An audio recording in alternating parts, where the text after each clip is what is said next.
ॐ अज्ञानतिमिरान्धस्य ज्ञानञ्जनशलाकया चक्षुरुन्मीलितं येन तस्मै श्रीगुरुवे नमः। हरे कृष्णा। भगवद गीता अध्याय 17 द डिवीजन ऑफ फेथ, श्लोक संख्या 13। विधिहीनम असृष्टन्नम मंत्रहीनम अदक्षिणम श्रद्धाविरहितं यज्ञम तामसम परिचक्षते।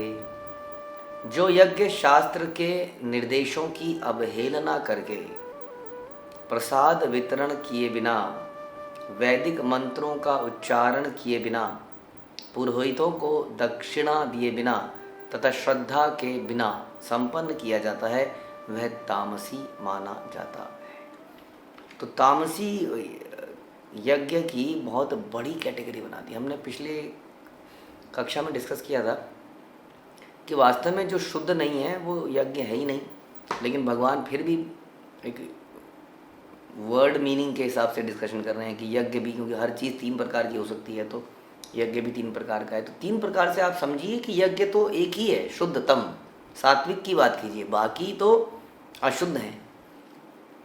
कोई तमस से अशुद्ध है, कोई रजो से अशुद्ध है, लेकिन बाकी दोनों भी अशुद्ध हैं।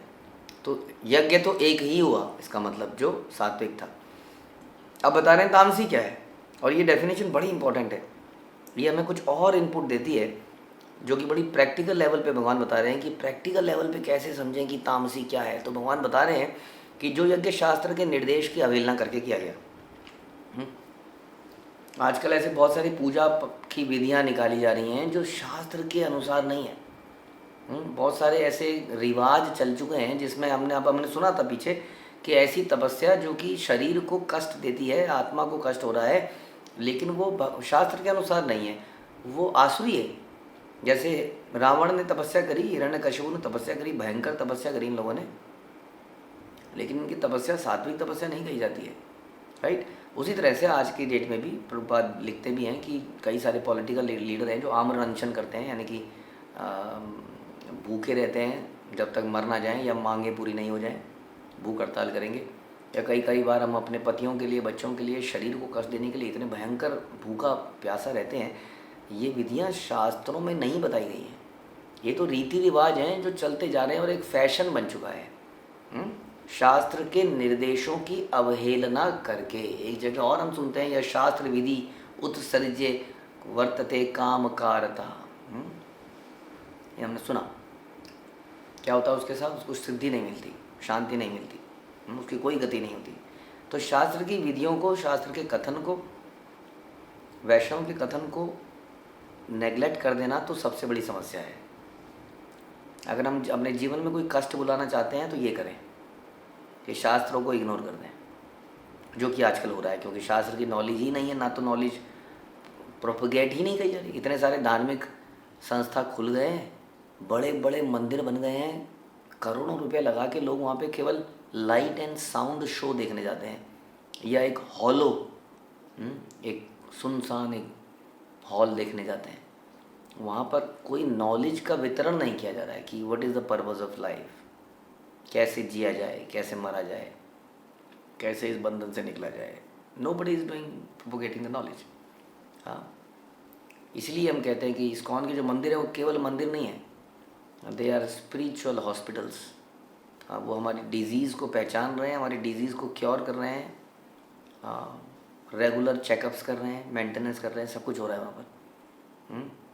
दे आर नॉट सिंपल टेम्पल्स, जैसे कि टेम्पल खुल गए हैं, this is more than that. तो वो ज्ञान के अभाव में हम लोग कई सारे, हम तो हमें पता ही नहीं है कि जो हम पूजा पाठ कर रहे हैं वो शास्त्रों की विधि की अवहेलना करके कर रहे हैं या नहीं कर रहे हैं। फॉर एग्जाम्पल छोटी छोटी बातें हैं, जैसे कि एकादशी रखना। अब कई लोग कहते हैं जी एकादशी तो रख रहे हैं, लेकिन एकादशी का क्या कहते हैं उसको, हमने उद्यापन, समथिंग लाइक दैट, उद्यापन कर दिया। अब क्या उद्यापन कर दिया? Ekadashi has to be kept life long. क्या उद्यापन कर दिया आपने? अपने मनगढ़ंत तरीके से उद्यापन कर दिया। उद्यापन करना ही नहीं है उसका, तो आपने उद्यापन कैसे कर दिया? ये तो एक ऐसी चीज़ है जो हमें जीवन पर्यंत करनी ही है। कौन सी उम्र से करनी है? अब ये अच्छी बात है। अब हम बोलें जी कौन सी उम्र से शराब पीनी ठीक रहेगी, कोई बात तुक बन रहा है उसका? कि कौन सी उम्र से शराब पीना, अरे शराब पीनी ही नहीं है, माना। उसी तरीके से कौन सी उम्र से एकादशी तो रखनी ही है, चाहे छोटी सी उम्र में क्यों ना हो, क्योंकि अगर नहीं रखेंगे तो उसका नुकसान हो रहा है, सिंपल। इसके बारे में तो ये शास्त्र की विधियाँ हैं, लेकिन हम लोग अपने मनगढ़ंत को पंडित, क्योंकि क्या है कि पंडित जी बहुत आ गए हैं, पंडित जी बहुत आ गए हैं, पंडित जी का प्रोफेशन बन चुका है, क्या करें। अब वो पंडित जी अपने जजमान को सेटिस्फाई करने के लिए कुछ ना कुछ तो विधियाँ बनाएंगे ही, ताकि उनकी मार्केट चलती रहे। तो इस चक्कर में बहुत सारी विधियाँ बन गई है और हम भी डर के मारे उनकी बात को मान लेते हैं। तो ऐसे बहुत सारे रीति रिवाज, यज्ञ इत्यादि शुरू हो गए हैं जो शास्त्र की विधि को नेग्लेक्ट करके किए जा रहे हैं। क्या है, यहाँ पर भगवान भी बता रहे हैं समराइज वर्जन में कि शास्त्र की विधि के अनुसार अगर आपको यज्ञ करना है तो ऐसे ऐसे ऐसे कीजिए। कैसे कीजिए? प्रसाद वितरण जरूर कीजिए। यहाँ लिखा है प्रसाद वितरण किए बिना यदि कोई धार्मिक अनुष्ठान यज्ञ इत्यादि किया जाता है तो वह तामसी है। बताइए, अब हम कैसे प्रसाद वितरण करते हैं? हम बुलाते हैं, खाना तो बनाते हैं, हम खाना तो बांटते हैं, लेकिन वो खाने में और प्रसाद में बहुत अंतर है। यदि अंतर ना होता तो भगवान ये क्यों बोलते हैं भगवद गीता में कि भूंजते थे त्वघम पापम ये पच्यंती आत्म कारणात् यज्ञ शिष्टासनो संतो मुच्यन्ते सर्व किल्बिषो, कि जो अर्पित किया हुआ पाता है भगवान को उसके सारे कलेश, उसके पाप समाप्त हो जाते हैं। लेकिन जो अपने आनंद के लिए बनाता है वो पाप खाता है, चाहे वो वेजिटेरियन ही क्यों ना हो, चाहे वो वेगन ही क्यों ना हो, कुछ भी हो।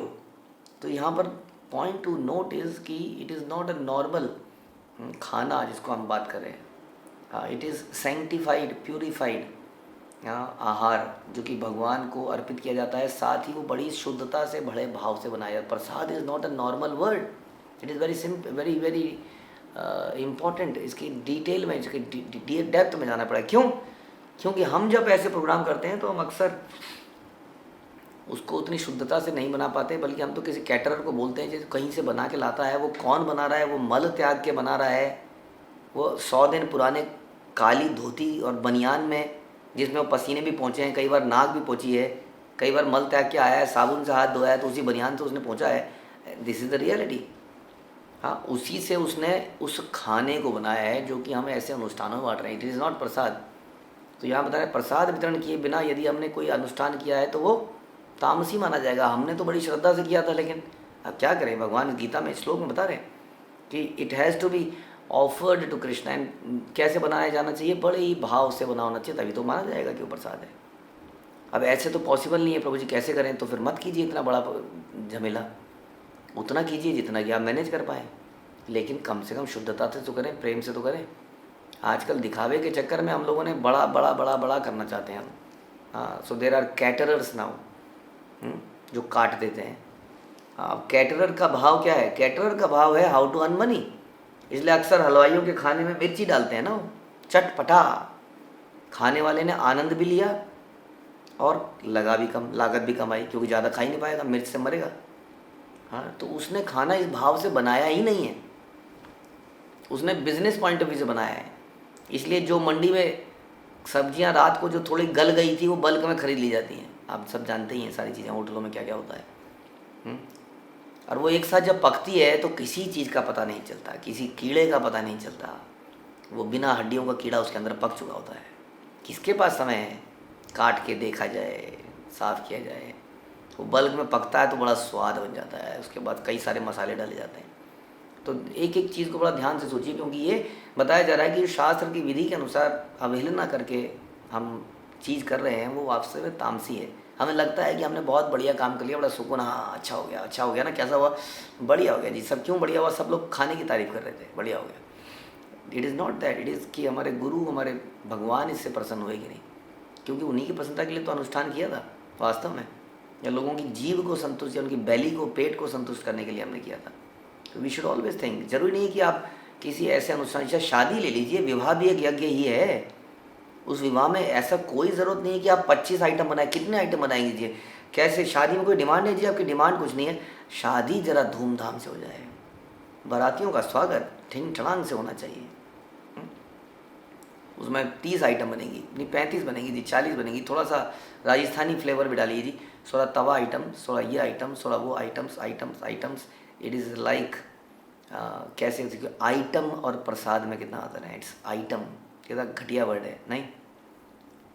तो ये समझना पड़ेगा कि शादी बढ़िया से हुई, इसमें सुनिए आगे क्या क्या बताया गया। तो पहले तो प्रसाद वितरण, कि प्रसाद वितरण होना ही चाहिए। प्रसाद वितरण किसको होना चाहिए?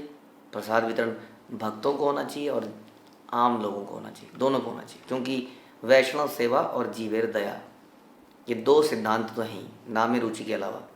इसलिए वैष्णव को तो प्रसाद वितरण होना ही चाहिए, साथ में लोगों को भी होना चाहिए, क्योंकि इससे प्रचार होता है, उससे उनका शुद्धिकरण होता है आम जनता का।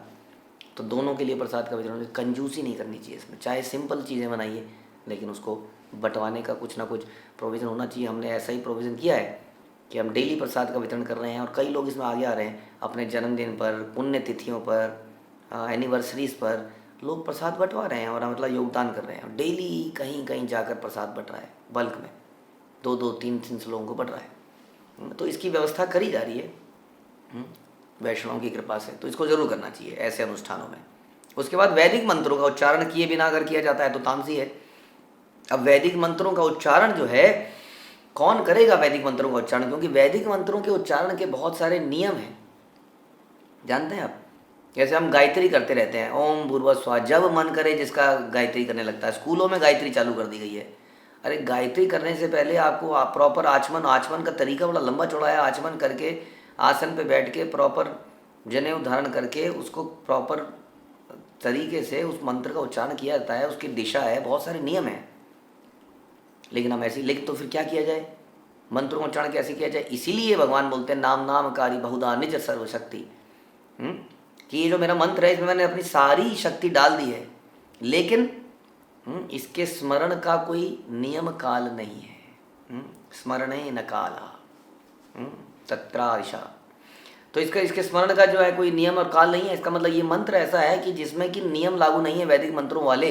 इसको कभी भी बोला जा सकता है, इसको मल मूत्र त्यागते हुए भी बोला जा सकता है। हरे कृष्णा कृष्णा कृष्णा हरे हरे, हरे राम राम राम हरे हरे। चाहे मल त्याग रहे हों उस वक्त भी इस मंत्र को बोला जा सकता है। इसलिए ये मंत्र ऐसा है कि जिसको किसी भी वैदिक अनुष्ठान में करना ही चाहिए। आप जानते नहीं हैं, किसी पुरोहित को बुलाओगे अब पता नहीं वो आदमी कितना शुद्ध है, क्योंकि बहुत बड़ा क्वेश्चन मार्क लग चुका है आज की डेट में।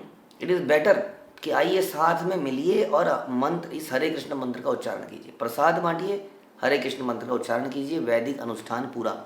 हमने पहले भी सुना था कि भगवान बोलते हैं यज्ञों में मैं जप यज्ञ हूँ, नाम का जप।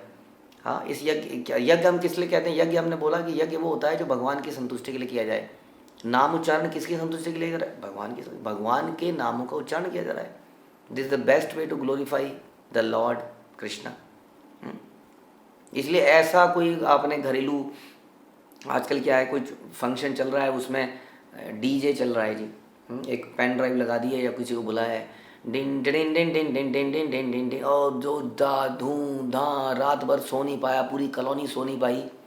हाँ, दिल के धड़कने, ऐसा लग रहा था दिल बाहर आ जाएगा, खिड़की के शीशे ठूं ठूं ठूं कर रहे थे। हाँ, दिस इज़ नॉट वैदिक मंत्रों का उच्चारण, this is not like that. वैदिक मंत्रों के उच्चारण से, हरे कृष्ण महामंत्र से, वैष्णव भजनों से हृदय को शांति मिलती है और शुद्धिकरण होता है, अच्छे विचार पैदा होते हैं, समर्पण पैदा होता है, ना कि अंदर से वहसीपना पैदा होता है। तो जरा सोचिए, खुद ही सोचिए आप कि वो किस तरह का म्यूज़िक बजता है ऐसे अनुष्ठानों में, क्या वो वास्तविकता में सात्विक माने जाएंगे? तो वैदिक मंत्रों के उच्चारण के बिना तामसी है। हमने बोला अगर आप वैदिक मंत्रों को उच्चारण कर भी रहे हो तो उसमें त्रुटियाँ हो रही हैं, और त्रुटियाँ हो रही हैं तो खतरनाक है। इसलिए महामंत्र, हरे कृष्ण महामंत्र इज द बेस्ट थिंग। उसके बाद पुरोहितों को दक्षिणा दिए बिना, पुरोहितों को दक्षिणा जरूर देनी चाहिए, दान जरूर करना चाहिए। आप देखेंगे ब्राह्मण कभी अपने लिए नहीं करता है, ब्राह्मण की कोई फीस नहीं होती है। जो फीस ले रहा है वो ब्राह्मण कैसा, हाँ, कि ये करूँगा जी यजमान जी इतने पैसे लगेंगे, और ब्राह्मण अपने लिए नहीं ले। आप देखेंगे कि ब्राह्मण को आप कुछ देंगे वो उसको उल्टा दान में दे देगा, ऐसे अनुष्ठानों में लगा देगा वो, इसलिए तो करता ही नहीं है वो। हाँ, अपने गुरु परंपरा के मिशन को पूरा करने के लिए वो ज़रूर धन ले सकता है, लेकिन वो अपने लिए धन नहीं लेता है। इसलिए दान जरूर देना चाहिए, दान दिए बिना तो धन की शुद्धि होती ही नहीं है। इसलिए आपने वैदिक अनुष्ठान किया, उसमें हमें दान भी देना चाहिए। उसके बाद श्रद्धा के बिना कर लिया सारा काम, लेकिन इसलिए किया कि आउट ऑफ कंपल्सन सभी कर रहे हैं तो हम भी कर लेते हैं। कर लूँ नहीं तो मेरी सास बोलेगी अपने पति को प्यार नहीं करती है तो करना ही पड़ेगा, भूख लग रही है लेकिन क्या करूँ। हाँ, पहली बात तो वैदिक मंत्रों के अनुसार है ही नहीं, वैदिक नियमों के अनुसार है ही नहीं, उसके ऊपर श्रद्धा भी नहीं है। Out of compulsion, out of social obligation हम कुछ कर रहे हैं, दैट इज़ नॉट यज्ञ, दैट इज़ तामसी, वो तामसी है।